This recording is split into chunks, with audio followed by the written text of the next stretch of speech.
Hi there. This weekend, I have something special for you. I've been able to try out three different charging mechanisms for my Tesla. What's made this happen is that a good friend of mine, named Dave, by the way, loaned me what's called a juice booster. And I was able to try it out and compare it with the means of charging I've been trying for the last 8 months. And boy, has it been an eye opener. Wait and watch.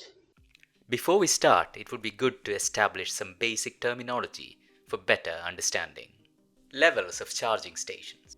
Level 1 chargers are those that are used at home. These use a standard household outlet and is typically the slowest form of EV charging. Level 2 chargers can be used at home, but they're also found in offices and parking lots. They use a 250 volt outlet in single phase or a 480 volt outlet in three phase and can charge an EV battery in 4 to 8 hours. Level 3 chargers are found in highway rest areas and service stations. They use a 480 volt outlet and can charge an EV battery in under an hour. Charging modes. Mode 1 charging comprises a standard socket outlet and cable on an AC supply network, typically for domestic installation. The rated values for current and voltage must not exceed 16 amps and 250 volt AC for single phase and 16 amps and 480 volt AC for three phase installation. Mode 2 comprises a standard socket outlet with AC EV supply equipment for domestic installation. The rated values for current and voltage must not exceed 32 amps and 250 volt AC in single phase and 32 amps and 480 volt AC in a three-phase installation. Mode 3 comprises AC EV supply equipment called EV charging station or EV charger permanently connected to an AC supply network. These are capable of higher power ranges from 3.7 kilowatts up to 22 kilowatt AC. Mode 4 comprises DC EV supply equipment permanently connected to an AC or DC supply network. These deliver DC current directly to the battery, example by bypassing the onboard charger. These enable much faster charging than in mode 1, 2 and 3 as the power range is higher than 24 kilowatts. The charging cable is permanently tethered to the charging station. Types of connectors. The Type 1 connector is used with AC charging stations. It can deliver 3 to 7.4 kilowatts and supports only single phase with a maximum current of 32 amps. The Type 1 is used mainly in USA and Japan but is also accepted in Europe. The Type 2 connector is also used with AC charging stations. It can deliver 3 to 43 kilowatts, supports single phase up to 16 amps and three phase up to 63 amps. The pin distribution is similar to Type 1 but includes two more pins corresponding to the two extra phases needed for three-phase charging. This is approved as the European standard. Combined Charging System or CCS Combo 1. As can be seen from the picture, this is basically the Type 1 charger with two additional pins. It's used for DC fast charging and can do both AC and DC charging up to 350 kilowatts. Combined Charging System or CCS Combo 2. This is based on the Type 2 connector with the additional two pins. This is also used for DC fast charging and can do both AC and DC charging up to 350 kilowatts.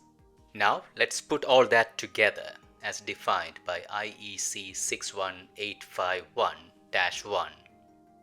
IEC 61851 is an international standard for electric vehicle conductive charging systems, parts of which are currently still under development. This is one of the International Electrotechnical Commission's group of standards for electric road vehicles and electric industrial trucks. In Europe, it is fair to say that you will not find any other connector apart from the Type 2 and the CCS Combo 2. It is worth noting that Tesla switched to the CCS DC fast charging standard in Europe in 2018. That is a Mode 4 Level 3 charger. Tesla Superchargers are a Tesla driver's dream come true. They are classified as Level 3 chargers and are literally plug and play. There's no need to register a credit card at the charging station, No need to wait for a handshake to be established between charger and car. No risk of unstable connections. Rarely the need to wait for an available charger. And often, many other friendly Tesla owners that make you feel part of the family. There's no need to extend your coffee break or restroom just for the car to finish charging. The tables are turned now, folks. We race through our break in order to avoid idle fees because the car now sets the pace. It is worth mentioning that with as much as 200 kilowatts being pumped into the car, the charging session could become a bit noisy. By the way, that's a Mode 3 Level 2 charger that we encountered at an Airbnb on a recent road trip in Germany. Let's continue now with the main topic of this video. As you can see, I have 3 charging accessories here for you today. The Tesla mobile connector, which is a Mode 2 Type 2 cable, the Tesla charging cable, which is a Mode 3 Type 2 cable, and the Juice Booster 2, an extremely versatile charging solution for vehicles with a Type 2 charging inlet. Let's have a look at the electrical connection I have in my garage. The 3-phase supply comes via a 400 volt 16 amps CEE socket. For convenience, I've had to use a 1 meter long CEE extension cable. Until now, the Tesla mobile connector has been plugged into the CEE socket using a CEE to Schuko adapter.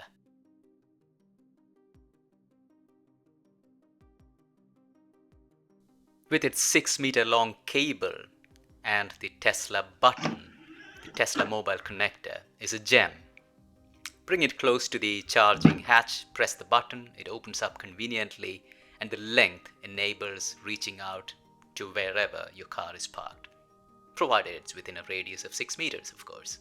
On the single-phase supply, which is the only thing possible using a Schuko plug at 230 volts and 13 amps, the car has been charging at 3 kilowatts. I simply love the Tesla button. We now come to the Tesla Mode 3 Type 2 charging cable.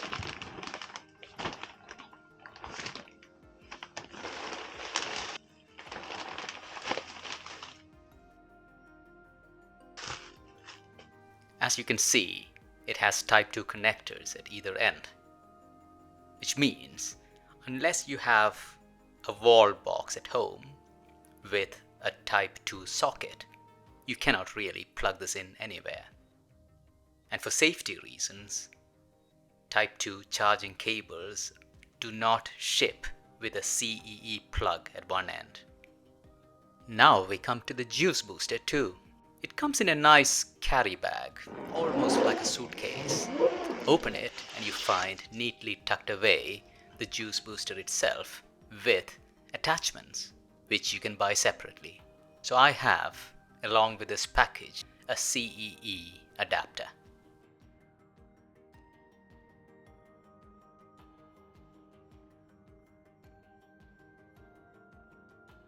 The Type 2 connector has a cover which I rather like.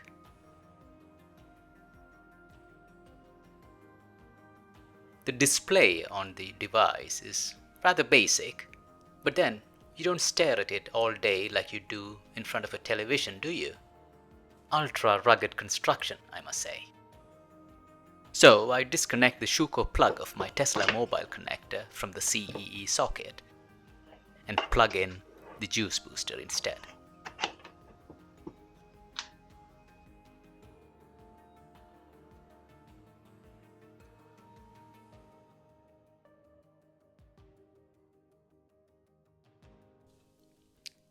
The display on the Juice Booster lights up immediately and finally stabilizes, showing the input current, which in my case is 16 amps. Time to plug it in. Oops, no button on the connector. Luckily, there's the Tesla app.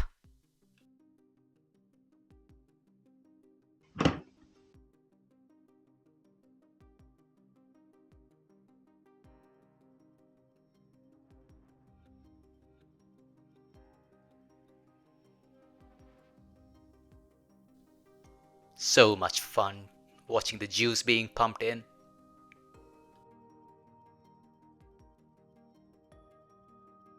With the juice booster, you can see that the car has been charging at 16 amps and 11 kilowatts. That's my electricity meter blinking like crazy because of the 11 kilowatts that it's drawing. Going from 73% state of charge to 80% took just 38 minutes.